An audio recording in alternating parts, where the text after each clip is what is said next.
Cooking a steak to your desired level of doneness, it can be tricky. How do you cook it all the way through on the inside without overcooking it on the outside? How do you keep it from overcooking on the inside? Or maybe you cut into it and the juices run all over and now it's just dry. So, how do you cook a steak to perfection? Today I'm going to show you an easy trick to cook a steak to perfection. The first step to a good, delicious steak is seasoning. A generous amount of salt is crucial.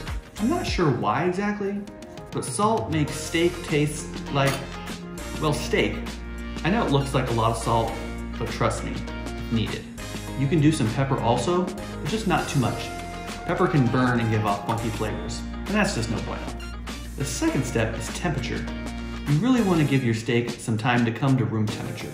Anything you can do to shorten that cooking time will result in a much better steak. Next is your choice of pan. I went with stainless steel, but cast iron works well also. Either way, we're going to sear the steak, which means high heat.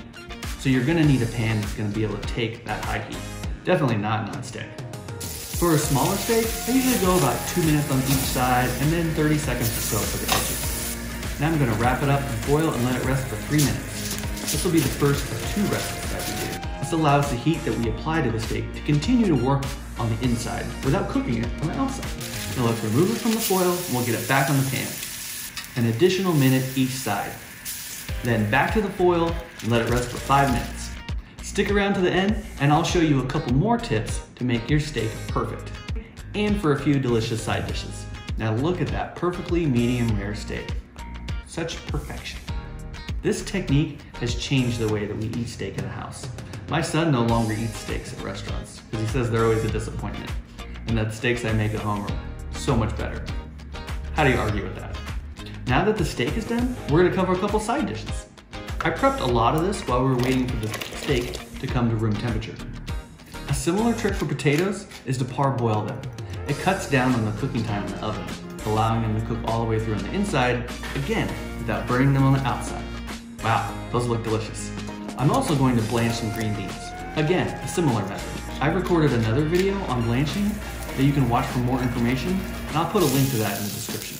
Also, once the 5 minutes is up on that second rest, you really want to get it out of the foil and let it rest an additional 5 minutes. Even though it's been resting in the foil, it's also been cooking. It's this carryover heat that allows for a perfectly cooked steak. So you want to get it out of the foil before it overcooks. An additional 5-minute rest, and your money. Now look at that. A well-balanced, semi-healthy meal. I hope you enjoyed this video. If you would, please hit that like button and consider subscribing. Thanks again. We'll see you next time.